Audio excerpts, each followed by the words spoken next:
In this video, I'll show you how I cut back my hostas. It's the end of October, and so it's getting a little bit chilly out, and yeah, they look pretty sad. We had a hard freeze last night, so it's time to cut them back. So here's one of the hostas that was hit by the freeze last night.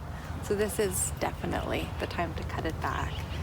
We had a few little frosts here and there, but last night was a good hard freeze. So it's time to cut this down. Definitely before it snows too. Okay, so the nice thing about hostas is that a hard freeze will make some of the leaves just really wanting to come off.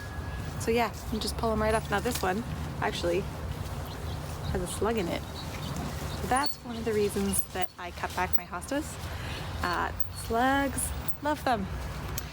So slugs are a problem in our area, maybe voles are a problem in your area, I don't know. But whatever the problems are, they seem to like the wet blanket of a hosta for winter. So yeah, we're gonna cut this back.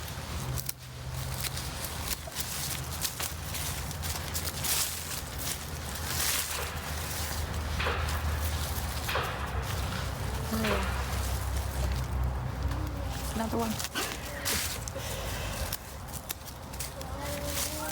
Okay. So this foliage, I'm just gonna compost. And then I'll come back and we'll rake all these leaves up. And then we'll just be waiting for the springtime and this hosta will come back up. Doesn't need any mulch or anything in this zone. Maybe it would in a really cold zone, but we're in zone 5 here and it certainly doesn't need any extra attention. So it'll be fine like this all winter.